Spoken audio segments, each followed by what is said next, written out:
নমস্কার।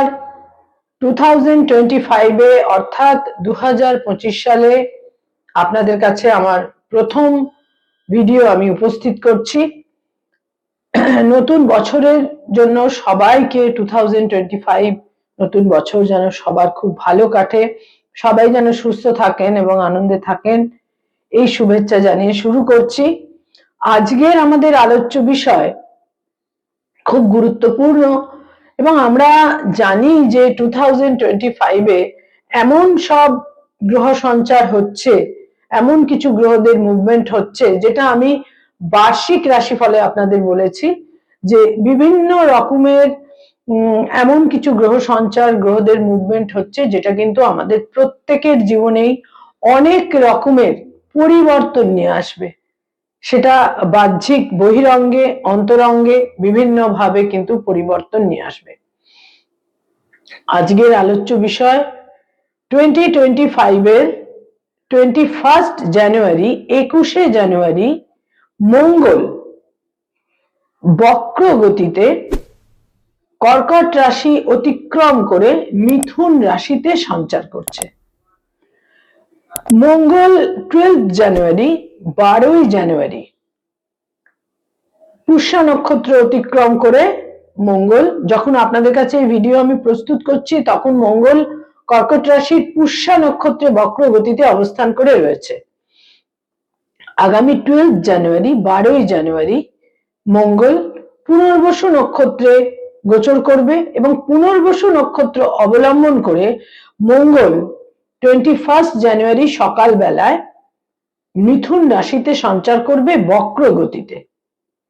এবং এখানে মঙ্গল পুনর্বসু নক্ষত্রেই বক্রগতিতে থাকছে, তার পুরো টাইম ফ্রেমটা পুনর্বসু নক্ষত্রেই থাকবে এবং পুনর্বসু নক্ষত্রে মঙ্গল বক্রগতিতে থাকার পর 2025 এর 24 ফেব্রুয়ারি মঙ্গল মার্গী গতিতে ফিরবে।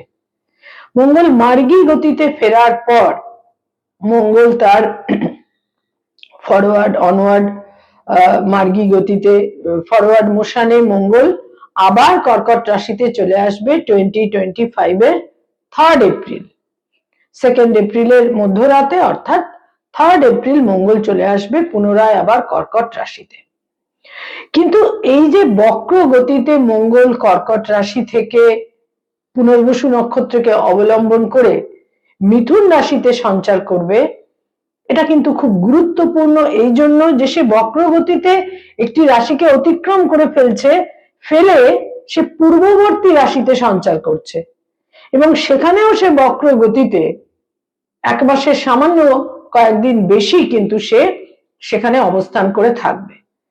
এবং যখন কোনো গ্রহ বক্রগতিতে থাকে সেটা কিন্তু সে পৃথিবীর নিকটতম দূরত্বে চলে আসে, যার জন্য সে অত্যন্ত প্রভাবশালী হয়।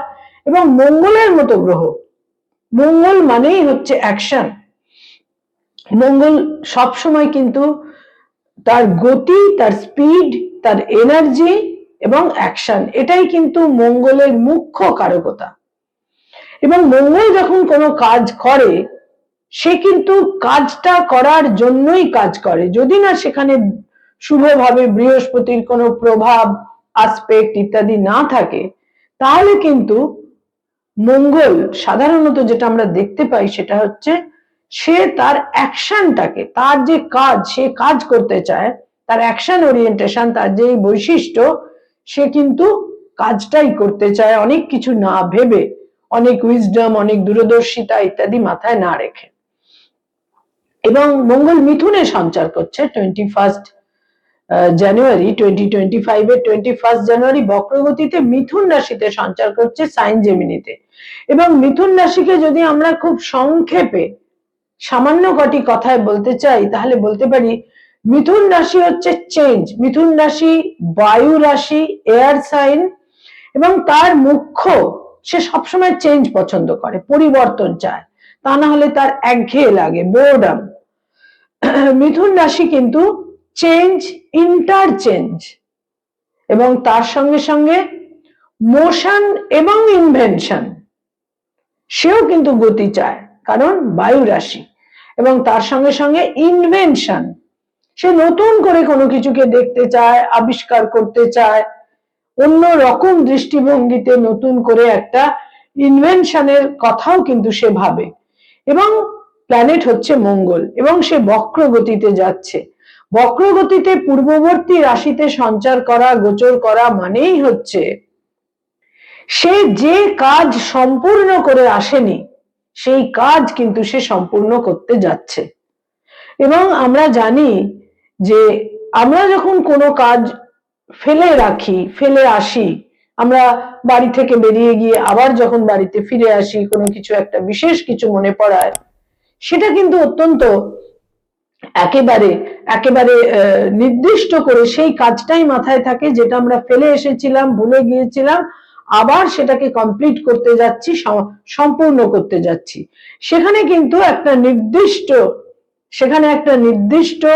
লক্ষ্য থাকে, একটা নির্দিষ্ট কাজ কিন্তু সেখানে থাকে। মঙ্গল এনার্জি, মঙ্গল স্পিড এবং মঙ্গল হচ্ছে অ্যাকশন। সে কিন্তু কাজ করবেই। মঙ্গল কখনো চুপচাপ বসে থাকতে পারে না, সে যে কোনো ভাবেই হোক সে কিন্তু কাজ করবেই। এবং এই বক্রগতির মঙ্গল 21 জানুয়ারি যখন সে মিথুন রাশিতে সঞ্চার করবে, আমাদের 12টা রাশি লগ্ন কিভাবে প্রভাবিত হবে এটাই আজকের আলোচ্য বিষয় বা মুখ্য বিষয়। এখানে মঙ্গল মার্গী গতিতে ফিরছে 2025 এর 24 ফেব্রুয়ারি এবং তারপর মঙ্গল মিথুন থেকে গোচর করে যাবে, সঞ্চার করে যাবে কর্কটে 3rd এপ্রিল 2025 এর 3rd এপ্রিল। এবার এই যে টাইম স্প্যান, এটা খুব গুরুত্বপূর্ণ, কারণ মঙ্গল এমন একটি গ্রহ, মঙ্গলকে আমরা ভূমিপুত্র বলে থাকি, মঙ্গলকে আমরা যুদ্ধের গ্রহ বলে থাকি, মঙ্গল সংঘর্ষ, সংঘাত, মঙ্গলকে রেড প্ল্যানেট বলা হয়। এবং মঙ্গল হচ্ছে পৃথিবীর পরবর্তী গ্রহ এবং মঙ্গলের পরেই হচ্ছে অ্যাস্টেরয়েড বেল্ট এবং পৃথিবীর পরবর্তী গ্রহ, এবং সে পৃথিবীরও আরো নিকটতম দূরত্বে কিন্তু সে আসছে। তো এই যে অত্যন্ত আরদি, বৈষয়িক, পার্থিব গুণ বিশিষ্ট এই যে মঙ্গল, সেই মঙ্গল আমাদের 12টা রাশি লগ্নের জাতক জাতিকাকে কিভাবে প্রভাবিত করবে। মেষ রাশি, মেষ লগ্নের জন্য রাশি লগ্নের অধিপতি হচ্ছে মঙ্গল এবং সে 3rd হাউসে আসছে বক্র গতিতে, রেট্রোগ্রেড মোশনে বক্র গতিতে 3rd হাউসে আসছে। এবং এখানে তাদের জন্য যে দিকটা খুব গুরুত্বপূর্ণ হচ্ছে তাদের আত্মবিশ্বাস। আত্মবিশ্বাস তো নিঃসন্দেহে খুব ভালো, মানুষের মধ্যে একটা সেলফ কনফিডেন্স থাকা ভালো, আত্মবিশ্বাস অত্যন্ত পজিটিভ একটি গুণ, কোয়ালিটি, একটি পজিটিভ কোয়ালিটি। কিন্তু এই আত্মবিশ্বাস যদি বেশি হয়ে যায় তাহলে সেখানে মানুষ অনেক ভুল, ভ্রান্তি ইত্যাদিও করে ফেলতে পারে, সে ব্যাপারে তাকে সচেতন থাকতে হবে। আত্মবিশ্বাস যেন একটা বিশেষ ভারসাম্যে, বিশেষ একটা ব্যালেন্সের জায়গায় থাকে, সে ব্যাপারে সতর্ক থাকতে হবে। শরীর স্বাস্থ্যের ক্ষেত্রে অত্যন্ত সতর্কতা প্রয়োজন, কারণ উপচয় স্থানে মঙ্গল থাকছে, সে কিন্তু হেলথের কোনো সমস্যা তৈরি করতে পারে, ছোটখাটো রক্তপাত, দুর্ঘটনা, সার্জারি ইত্যাদির সম্ভাবনা থাকছে। এছাড়া যেটা বলবো, বয়সের ছোট ভাই বোন, ইয়ঙ্গার সিবলিংস, তাদের সঙ্গে সংঘাত, তাদের সঙ্গে কোনো ব্যাপারে মনোমালিন্য, মতভেদ ইত্যাদিরও কিন্তু সম্ভাবনা থাকছে। এবং মঙ্গল মিথুন রাশিতে বক্রগতিতে রেট্রোগ্রেড মোশনে সঞ্চার করার পর মঙ্গলের 3টে যে দৃষ্টি থাকছে তার মধ্যে একটি থাকছে কন্যা রাশিতে, আরেকটি থাকছে 4র্থ দৃষ্টি কন্যা রাশিতে, 7ম দৃষ্টি থাকছে ধনু রাশিতে এবং 8ম দৃষ্টি থাকছে মকর রাশিতে। ফলে মেষ রাশি, মেষ লগ্নের জাতক জাতিকাদের কিন্তু বিভিন্ন রকমের কোনো ব্যাধির প্রকোপ হতে পারে, শত্রুদের সঙ্গে কোনো না কোনো ভাবে একটা কনফ্রন্টেশন, একটা সংঘাতের ক্ষেত্র তৈরি হতে পারে। এবং তার সঙ্গে সঙ্গে অতি অবশ্যই ভাগ্যের পরিবর্তন, ভাগ্যের উন্নতি এবং তার সঙ্গে সঙ্গে পরিবর্তন, চেঞ্জ। মিথুন কিন্তু অতি অবশ্যই চেঞ্জ এবং ইন্টারচেঞ্জকে নির্দেশ করে থাকে এবং তার সঙ্গে সঙ্গে কেরিয়ারের ক্ষেত্রে, কর্মজীবনে নানা রকমের পরিবর্তনের ক্ষেত্রেও কিন্তু তৈরি হচ্ছে। এবং বিভিন্ন ক্ষেত্রে স্থানান্তরে যেতে হতে পারে, যারা সরকারি চাকরি করেন তাদের ট্রান্সফারের সম্ভাবনা থাকছে। এবং কর্মক্ষেত্রেও কিন্তু সতর্ক থাকতে হবে, সেখানেও সংঘাত তৈরি হতে পারে, সেখানেও বিভিন্ন ভাবে সংঘর্ষ কিন্তু তৈরি হতে পারে। যারা এই মুহূর্তে কোনো নতুন ভাবে কোনো জব সার্চ করছেন, সেখানে কর্ম লাভের সম্ভাবনা রয়েছে এবং দূরস্থানে, জন্মস্থান থেকে দূরে, রাজ্যের বাইরে, out of state, out of country কর্মলাভেরও কিন্তু একটা যথেষ্ট পরিমাণে সম্ভাবনা থাকছে। মেষ রাশি মেষ লগ্নের জন্য কিন্তু এই সঞ্চার, এই গোচর অত্যন্ত গুরুত্বপূর্ণ। বিশেষ করে আমি বলবো 21 জানুয়ারি থেকে 24 ফেব্রুয়ারি পর্যন্ত। তারপর মঙ্গল মার্গী গতিতে ফিরছে, সে কিন্তু অনেক তখন সহজ, অনেক স্মুথ, অনেক রিলিফ দেবে এবং সেই মঙ্গল তারপর তার যে যাত্রাপথ গতি সেটা কিন্তু পূর্ববর্তী রাশিতে যে ছিল সেখান থেকে কিন্তু তার পরবর্তী রাশিতে, অর্থাৎ তার মার্গী গতি, অর্থাৎ পূর্ববর্তী যে রাশি কর্কট রাশিতে তখন সে সঞ্চার করবে, তখন সে অনেক রিলিফ দেবে। বৃষ রাশি বৃষ লগ্নের জন্য ভীষণ গুরুত্বপূর্ণ, কিছু কিছু ক্ষেত্রে অতি অবশ্যই আমি বলবো কঠিন সময়। কারণ সেকেন্ড হাউসে পাপগ্রহ, ক্রূর গ্রহ এবং বক্রগতিতে অবস্থান, এটা কিন্তু ভীষণভাবে একটা ডিফিকাল্ট ফেজ। বাক্য প্রয়োগের ক্ষেত্রে সচেতন থাকতে হবে। মুখমণ্ডল, মুখ গহ্বর এই সমস্ত ক্ষেত্রে কোনো ব্যাধি, কোনো রক্তপাত, সার্জারি, দাঁতের কোনো সমস্যা, কোনো ছোটখাটো সার্জারি ইত্যাদির সম্ভাবনা তো থাকছেই। নিকট জন, ব্লাড রিলেশন, ক্লোজ রিলেশন, আত্মীয় স্বজন যাদের আমরা নিজের লোক বলে মনে করি, সেখান থেকেও কিন্তু সংঘর্ষ তৈরি হতে পারে। দাম্পত্য জীবনে কিছু বিশেষ অসুবিধার ক্ষেত্র তৈরি হতে পারে। যারা অলরেডি লিটিগেশনের মধ্যে রয়েছেন, ডাইভোর্স সংক্রান্ত মামলা মোকদ্দমার মধ্যে রয়েছেন, সেখানেও কিন্তু ইন্টেন্সিটি, বিরোধিতা, বিরূপতা ইত্যাদির ইন্টেন্সিটি কিন্তু বৃদ্ধি পাবে এবং ব্যয়ের ক্ষেত্রে সঞ্চিত অর্থ, যে অর্থ তারা সঞ্চয় করেছিলেন, সেই সঞ্চিত অর্থ কোনো না কোনো ভাবে কিন্তু তার একটা ব্যয় ইত্যাদির এক্সপেন্সের ক্ষেত্রে বৃদ্ধি পাবে। সঞ্চিত অর্থ বিশেষভাবে খরচ হয়ে যাবার, ব্যয় হয়ে যাবার একটা প্রবল সম্ভাবনা থাকছে, ব্যয় বাহুল্য বৃদ্ধি পাচ্ছে। এবং বৃষ রাশি বৃষ লগ্নের জাতক জাতিকাদের স্বামী বা স্ত্রীর শরীর স্বাস্থ্যের প্রতি যত্ন রাখতে হবে। হাজবেন্ড ওয়াইফের সঙ্গে মতবিরোধ, মনোমালিন্য হতে পারে এবং হাজবেন্ড বা ওয়াইফের কোনো অ্যাচিভমেন্টের ক্ষেত্রেও কিন্তু এই সময়কালে বিশেষভাবে দেখা যাচ্ছে। এবং বৃষ রাশি বৃষ লগ্নের জাতক জাতিকাদের দূর যাত্রা, তীর্থ ভ্রমণ, বিদেশে কর্মলাভ ইত্যাদির সম্ভাবনাও কিন্তু বিশেষভাবে থাকছে। মিথুন রাশি মিথুন লগ্ন সাইন জেমিনি, যেখানে মঙ্গল 21 জানুয়ারি 2025 এর 21 জানুয়ারি বক্র গতিতে সঞ্চার করছে। অসম্ভব গুরুত্বপূর্ণ ক্ষেত্র তাদের জন্য তৈরি হচ্ছে, যেখানে তাদের ভীষণভাবে কনসার্নড থাকতে হবে তাদের গৃহ, তাদের হোম, তাদের পারিবারিক পরিবেশ পরিস্থিতি, যেখানে তারা যে পরিবারে, যেখানে তারা বাস করেন, গার্হস্থ্য জীবনে, পরিবারে, ফ্যামিলিতে কিন্তু তাদের ভীষণভাবেই কোনো না কোনো ইস্যুতে কনসার্ন থাকতে হবে, ভীষণভাবে অ্যাটাচড থাকতে হবে। কোনো স্থাবর সম্পত্তির কারণে বিশেষ কোনো সিদ্ধান্ত নেওয়ার প্রয়োজন হতে পারে, সে ব্যাপারেও সতর্ক থাকতে হবে। বিশেষ কোনো ইচ্ছা পূরণ অথবা বিশেষ কোনো ইচ্ছা সেখানে প্রবলভাবে আশাহত হওয়ার সম্ভাবনাও কিন্তু রয়েছে। একটা কথা মনে রাখতে হবে, অত্যন্ত ক্রোধ, ইরিটেশন, মঙ্গল ক্রোধের কারক গ্রহ এবং মঙ্গল মানুষকে আকস্মিকভাবে কোনো কাজ করিয়ে ফেলে, সে একটা প্যাশন বা অত্যন্ত tension, hyper tension, anxiety, anger, ক্রোধ ইত্যাদির কারণে যেন সে কোনো সিদ্ধান্ত না নেয়। মিথুন রাশি মিথুন লগ্নের জাতক জাতিকাকে এ ব্যাপারে অত্যন্ত সতর্ক থাকতে হবে। বয়সে বড় ভাই বোনেদের সঙ্গে বিশেষভাবে কোনো কারণে একটা বিরোধিতার ক্ষেত্র তৈরি হতে পারে, মতভেদের ক্ষেত্র তৈরি হতে পারে, তাদের সঙ্গে একটা অ্যাটাচমেন্টের ক্ষেত্র, নতুন করে বিশেষভাবে কোনো অ্যাটাচমেন্টের ক্ষেত্রেও কিন্তু তৈরি হতে পারে। মিথুন রাশি এবং মিথুন লগ্নের জাতক জাতিকাদের মনে রাখতে হবে তাদের সামনে যারা রয়েছেন, যাদের সঙ্গে তাদের রেগুলার বেসিসে মিট করতে হয়, সেখানে লস অফ টেম্পারের কারণে সম্পর্ক নষ্ট হতে পারে এবং কোনো চোট, আঘাত, দুর্ঘটনা ইত্যাদিরও কিন্তু সম্ভাবনা থাকছে। এছাড়া যেটা বলবো তা হচ্ছে শত্রুতা বৃদ্ধি পেতে পারে। তাদের আচার আচরণ, বাক্য প্রয়োগ, তাদের টেম্পারামেন্ট, তাদের অ্যাঙ্গার, তাদের উগ্রতা ইত্যাদির কারণে কিন্তু আকস্মিকভাবে কোনো শত্রুতার ক্ষেত্র, শত্রুতার বৃদ্ধি হতে পারে। বিশেষ সতর্ক থাকতে হবে।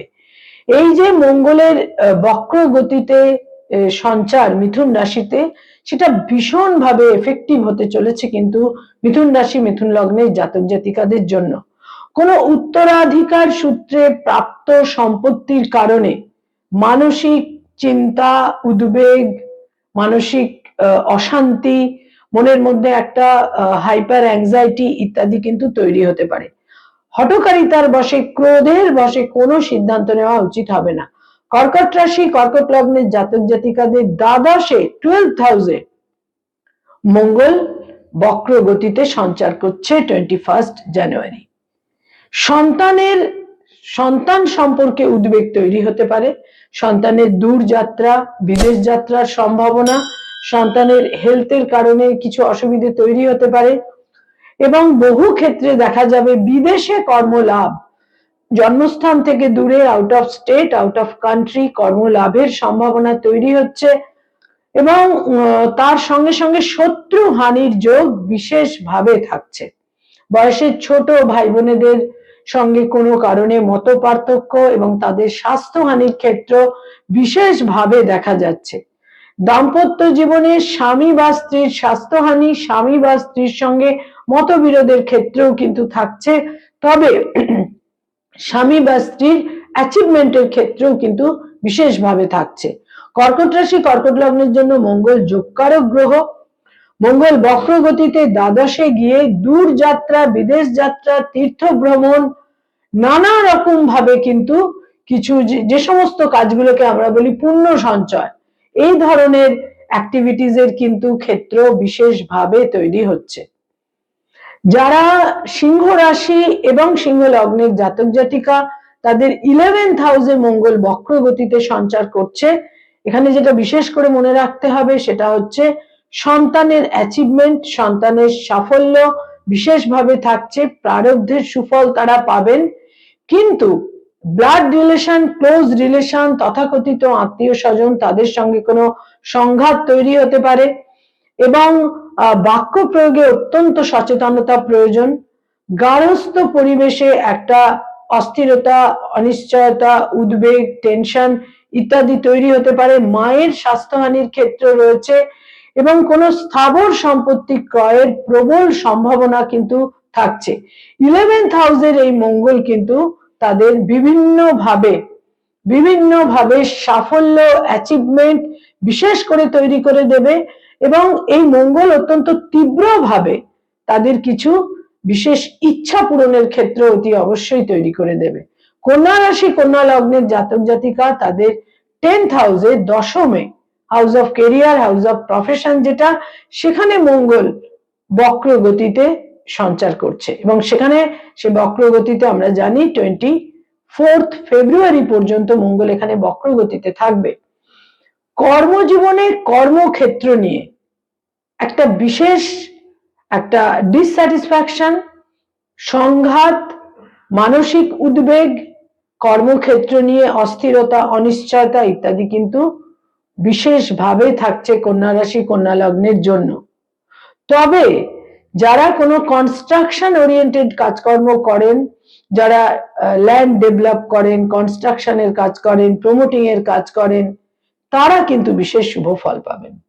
যারা পলিটিক্যাল ফিগার, রাজনৈতিক ব্যক্তিত্ব, তাদের সাফল্য এবং অ্যাচিভমেন্ট নির্দেশ করছে অতি অবশ্যই এই দশমস্ত মঙ্গল। বয়সের ছোট ভাই বোনেদের সঙ্গে সংঘাত তৈরি হতে পারে, বয়সের ছোট ভাই বোনেদের সঙ্গে মতভেদ, মনোমালিন্য ইত্যাদি কিন্তু তৈরি হবার প্রবল সম্ভাবনা থাকছে। এছাড়া কন্যা রাশি কন্যা লগ্নের জাতক জাতিকাদের জন্য বলবো সন্তানের সঙ্গে কিছুটা মতপার্থক্য হতে পারে, সন্তানের দূরযাত্রা বিদেশ যাত্রার সম্ভাবনা রয়েছে, এবং কোনো সিদ্ধান্ত আকস্মিকভাবে হঠকারিতার বশে একটা প্যাশনেট হয়ে কোনো সিদ্ধান্ত নেওয়া কিন্তু একেবারেই উচিত হবে না। কন্যা রাশি কন্যা লগ্নের জাতক জাতিকাদের কর্মজীবন নিয়ে কিন্তু বিশেষ একটা টার্বুলেন্স তাদের জীবনে বিশেষভাবে কিন্তু থাকতে পারে এই সময়কালে। এবং এই যে টাইম ফ্রেম 21 জানুয়ারি থেকে 24 ফেব্রুয়ারি, কর্মজীবনে বিশেষ সতর্কতার সঙ্গে কিন্তু তাদের প্রত্যেকটা সিদ্ধান্তগুলো নিতে হবে। তুলা রাশি এবং তুলা লগ্নের জাতক জাতিকা তাদের 9th হাউসে, নবমে, তাদের 10th হাউস থেকে নবমে 9th হাউসে মঙ্গল বক্র গতিতে সঞ্চার করছে। স্বামী বা স্ত্রীকে নিয়ে কোনো না কোনো ভাবে তাদের কোনো উদ্বেগ তৈরি হতে পারে। ভাগ্যের বিশেষ পরিবর্তন, প্রচুর ভ্রমণের সম্ভাবনা থাকছে, এবং কোনো সঞ্চিত অর্থ তারা বিশেষ ক্ষেত্রে কিন্তু বিনিয়োগ করতে পারেন, বিশেষ সম্ভাবনা সেক্ষেত্রে থাকছে। পারিবারিক পরিবেশে, গার্হস্থ পরিবেশে কিছু উদ্বেগ, কিছু অস্থিরতার ক্ষেত্র থাকছে, এবং কোনোভাবে একটা ভাগ্যের পরিবর্তন, যে ট্রেন্ড চলছিল সেখানে একটা পরিবর্তন, লাইন অফ থিঙ্কিং এর পরিবর্তন, ভাগ্যের পরিবর্তন। এবং যারা বিশেষ করে উচ্চ শিক্ষার সঙ্গে সংযুক্ত, সেখানে কিন্তু যারা পোস্টডক পিএইচডি ইত্যাদি করছেন, সেখানে কোনো বিশেষ পরিবর্তন, বিশেষ সাফল্য, বিশেষ ভাগ্যোন্নতি ইত্যাদির সম্ভাবনাও কিন্তু থাকছে। যারা তুলা রাশি তুলা লগ্নের জাতক জাতিকা, তাদের জন্য কিন্তু তাদের ভাগ্যস্থানে বক্রগতির মঙ্গল আকস্মিকভাবে বিশেষ কোনো সুপরিবর্তন এনে দিতে পারে। তবে যারা ব্যবসা বাণিজ্য করছেন, সেখানে কিন্তু যথেষ্ট সতর্কতা প্রয়োজন, বিনিয়োগ করার ক্ষেত্রেও কিন্তু যথেষ্ট সতর্কতা প্রয়োজন। যারা বৃশ্চিক রাশি এবং বৃশ্চিক লগ্নের জাতক জাতিকা, মঙ্গল তাদের 8th হাউসে অষ্টমে বক্র গতিতে সঞ্চার করছে, এবং এই বক্র গতিতে কিন্তু সে এক মাসের চেয়েও 2-1 দিন বেশি কিন্তু সে সেখানে অবস্থান করে থাকবে। খুব টাফ টাইম, কঠিন সময়, যে কোনো রকমের সংঘর্ষ সংঘাত তাদের মুখোমুখি হবার একটা সম্ভাবনা তৈরি করে দিচ্ছে। উত্তরাধিকার সূত্রে প্রাপ্ত বিভিন্ন ক্ষেত্রে, উত্তরাধিকার সূত্রে প্রাপ্ত কোনো সম্পত্তি ইত্যাদির ক্ষেত্রে কিন্তু বিশেষ উদ্বেগের ক্ষেত্র তৈরি করছে। এবং তার সঙ্গে সঙ্গে বলবো, আইনি সমস্যার ক্ষেত্রে সতর্ক থাকতে হবে। যারা কোনো লিটিগেশন, আইনি সমস্যার মধ্যে রয়েছেন, সেটা ডাইভোর্স সংক্রান্ত হতে পারে, সেটা কোনো প্রপার্টি সংক্রান্ত হতে পারে, এই সমস্ত ক্ষেত্রে অত্যন্ত সতর্কতা প্রয়োজন। চোট আঘাত ইত্যাদির সম্ভাবনা রয়েছে।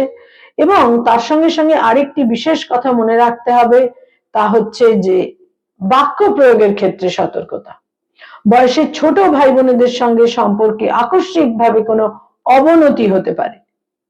তবে এই মঙ্গল তাদের কিছু কিছু ক্ষেত্রে কিন্তু প্রাপ্তিও এনে দেবে, এবং এল্ডার সিবলিংস, বয়সে বড় ভাই বোনেদের একটা সাপোর্ট এই সময়কালে তারা পাবেন। মনে রাখতে হবে যে কোনো না কোনো ভাবে একটা অবাঞ্ছিত কোনো সিচুয়েশন তাদের সামনে কিন্তু আসতে পারে। এ ব্যাপারে যথেষ্ট সতর্কতা প্রয়োজন, কারণ অষ্টমে বক্রগতির মঙ্গল, যেটা বহু ক্ষেত্রে কোনো আইনি সমস্যা, পুলিশি ঝামেলা তাদের আকস্মিকভাবে বিড়ম্বনায় ফেলতে পারে, বিব্রত করতে পারে। চোট আঘাত থেকে তো অতি অবশ্যই সতর্ক থাকতে হবে। সম্ভাবনা কিন্তু যথেষ্ট পরিমাণে থাকছে। তবে 24 ফেব্রুয়ারির পর পরিস্থিতি অনেক, তার ডিফিকাল্টিস গুলো অনেক কমবে, ইন্টেন্সিটি অনেক কমবে, অনেক স্মুথ হবে, অনেকটা রিলিফের ক্ষেত্রেও কিন্তু তৈরি হবে। ধনু রাশি এবং ধনু লগ্নের জাতক জাতিকা, সপ্তমে 7th হাউসে মঙ্গল বক্র গতিতে যাচ্ছে। মঙ্গল বক্র গতিতে 7th হাউসে সঞ্চার করছে, রাশি লগ্নের ওপর পূর্ণ দৃষ্টি থাকছে, এবং তার সঙ্গে সঙ্গে দশমে দৃষ্টি থাকছে, তার সঙ্গে সঙ্গে তাদের 2nd হাউসেও কিন্তু দৃষ্টি থাকছে। একেবারে কোনো রকম ইন্টিমেশন না দিয়ে হেলথের ক্রাইসিস বিশেষভাবে তৈরি হতে পারে। যাদের উচ্চ রক্তচাপ রয়েছে বিশেষ সাবধান থাকতে হবে, এবং কোনোভাবেই কিন্তু কোনো একটা চোট আঘাত দুর্ঘটনা পথ দুর্ঘটনা কোনো অ্যাক্সিডেন্ট ইত্যাদি থেকেও সতর্ক থাকা বিশেষ প্রয়োজন। এবং তার সঙ্গে সঙ্গে দাম্পত্য জীবনে বিশেষ রকমের মতভেদের সম্ভাবনা থাকছে। যারা অলরেডি কোনো একটা লিটিগেশনের মধ্যে রয়েছেন, দাম্পত্য জীবনে কোনো একটা সেপারেশনের মধ্যে রয়েছেন, সেখানেও কিন্তু ইন্টেন্সিটি অত্যন্ত বৃদ্ধি পাবে। সন্তানের দূরযাত্রা বিদেশ যাত্রার বিশেষ সম্ভাবনা থাকছে। এবং যেটা খুব গুরুত্বপূর্ণ সেটা হচ্ছে এই সময়কালে কোনো স্থাবর সম্পত্তিতে বিনিয়োগ 21 জানুয়ারি থেকে 24 ফেব্রুয়ারির মধ্যে কোনো স্থাবর সম্পত্তিতে বিনিয়োগ করা খুব একটা কিন্তু শুভ নয়, খুব একটা ইতিবাচক নয়। যারা কোনো কনস্ট্রাকশন ল্যান্ড ডেভেলপমেন্টের কাজকর্ম করেন সেখানে কিন্তু সময় তুলনামূলকভাবে বিশেষ শুভ, এবং বাক্য প্রয়োগের ক্ষেত্রে অত্যন্ত সতর্কতা প্রয়োজন।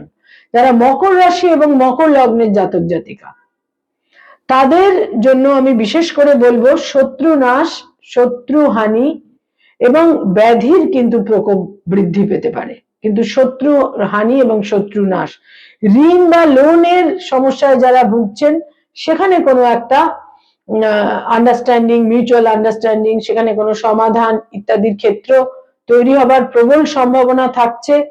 এবং গার্হস্থ্য পরিবেশে, পারিবারিক পরিবেশে একটা উদ্বেগের ক্ষেত্র তৈরি হবার সম্ভাবনা থাকছে। মায়ের স্বাস্থ্যহানি, মায়ের সঙ্গে মতভেদ ইত্যাদির ক্ষেত্রেও কিন্তু প্রবল পরিমাণে থাকছে। এবং যারা কর্মজীবনে রয়েছেন এবং যারা কোনো রকম প্রশাসনিক দায়িত্বভারের মধ্যে রয়েছেন তাদের কিন্তু বিশেষভাবে সতর্ক থাকতে হবে। প্রশাসনিক দায়িত্বভারের মধ্যে যারা রয়েছেন তাদের বিশেষ সতর্কতা প্রয়োজন। এবং যারা কোনোভাবে কোনো পুলিশ ডিপার্টমেন্টে রয়েছেন সেখানেও কিন্তু কর্মজীবনে অত্যন্ত সতর্কতা প্রয়োজন। কর্মজীবনে কোনো সংঘাত, কোনোভাবে একটা বিরোধিতা, অপোজিশন তাদের দুশ্চিন্তায় বিড়ম্বনায় কিন্তু ফেলতে পারে। এক্ষেত্রে যথেষ্ট সতর্কতা প্রয়োজন। যারা কুম্ভ রাশি এবং কুম্ভ লগ্নের জাতক জাতিকা, তাদের জন্য বলবো যারা স্পেকুলেশন ওরিয়েন্টেড কাজকর্ম করেন বিশেষ সতর্কতা প্রয়োজন। প্যাশনেট হয়ে কোনো সিদ্ধান্ত নেওয়া উচিত হবে না। সন্তান সম্পর্কে অত্যন্ত একটা উদ্বেগ, অস্থিরতা, অনিশ্চয়তা মনে তৈরি হতে পারে। এবং কর্মজীবন নিয়ে কি করবেন বা কি করবেন না, বিশেষ করে যারা ব্যবসা বাণিজ্য করেন তাদের কিন্তু একটা অস্থিরতার ক্ষেত্র তৈরি হতে পারে, একটা ডাইলেমার ক্ষেত্র তৈরি হতে পারে। তারা ইনডিসিশনে ভুগতে পারেন, কি সিদ্ধান্ত নেবেন সেটা তারা স্থির করতে নাও পারেন। এ ব্যাপারে সতর্ক থাকতে হবে। বয়সে ছোট ভাই বোনেদের সঙ্গে সংঘাত, তাদের স্বাস্থ্যহানির ক্ষেত্র তৈরি হতে পারে। তবে এই মঙ্গলের যেহেতু এই মঙ্গলের দৃষ্টি তাদের 11th হাউসে থাকছে, সেক্ষেত্রে কিন্তু কোনো ল্যান্ড, প্রপার্টি, ভূমি সংক্রান্ত ক্ষেত্রে লাভবান হবার বিশেষ সম্ভাবনা থাকছে। এবং যে কোনো রকম আইনি জটিলতা থেকে বিশেষ সতর্কতা প্রয়োজন। আপার অ্যাবডোমেনে কোনো সার্জারির প্রবল সম্ভাবনা এই সময়কালে থাকছে। যারা মীন রাশি এবং মীন লগ্নের জাতক জাতিকা, তাদের 4th হাউসে, চতুর্থ ঘরে বক্রগতির মঙ্গল সঞ্চার করছে। তাদের ইমোশনাল মাইন্ড কিন্তু কোনো না কোনো ভাবে ডিস্টার্বড হবে। মনের মধ্যে স্বস্তি, শান্তি ইত্যাদি বিঘ্নিত হবে। পারিবারিক পরিবেশে কিছুটা অস্থিরতা, অশান্তি, মনোমতো পারিবারিক পরিস্থিতি তারা এই সময়কালে নাও পেতে পারেন। মায়ের স্বাস্থ্যহানি এবং কোনো স্থাবর সম্পত্তিতে এই সময়কালে বিনিয়োগ করা উচিত হবে না। দাম্পত্য জীবনেও একটা মতভেদ, সংঘর্ষ কিন্তু তৈরি হতে পারে। তবে এই মঙ্গলের দৃষ্টি তাদের যখন 10th হাউসে থাকছে, সেক্ষেত্রে কিন্তু যেটা বিশেষ গুরুত্বপূর্ণ দিক সেটা হচ্ছে কর্মজীবনে অনেক রকমের অপোজিশন, বিরোধিতা, শত্রুতা এগুলো অতিক্রম করে তারা কিন্তু অ্যাচিভমেন্টের জায়গাতেও কিন্তু পৌঁছতে পারবেন। মনের মধ্যে কোনো অ্যাংজাইটি, উত্তেজনা বহন করা উচিত হবে না। এবং হার্ট ওরিয়েন্টেড দীর্ঘমেয়াদী যাদের কোনো সমস্যা রয়েছে সেখানে কিন্তু প্রবলভাবে সতর্কতা প্রয়োজন। মঙ্গল বক্রগতিতে মিথুন রাশিতে সঞ্চার করছে এবং 24 ফেব্রুয়ারি মার্গী গতিতে ফিরছে এবং তারপর পরবর্তী রাশি কর্কটে সে মার্গী গতিতে সঞ্চার করবে 3 এপ্রিল। এই যে টাইম ফ্রেম, এটা কিন্তু প্রত্যেক জাতক জাতিকার জন্য অত্যন্ত গুরুত্বপূর্ণ, সতর্ক থাকতে হবে। এবং এই মঙ্গল কিন্তু কিছু পরিবর্তন প্রত্যেক জাতক জাতিকার জীবনে অতি অবশ্যই এনে দেবে। এই সবকিছুর জন্য প্রয়োজন যেটা, সেটা হচ্ছে নিজেকে সবসময় নিজের টেম্পারামেন্টকে ব্যালেন্সে রাখা, নিজের ইনার মাইন্ডকে একটা প্রশান্তির মধ্যে রাখা এবং প্রত্যেক মঙ্গলবার সাত্বিক আহার, সাত্বিক ভোজন এবং প্রত্যেকটা সময় প্যাশনকে সরিয়ে রেখে, অ্যাঙ্গারকে সরিয়ে রেখে সিদ্ধান্তগুলো নেওয়া উচিত হবে। নমস্কার।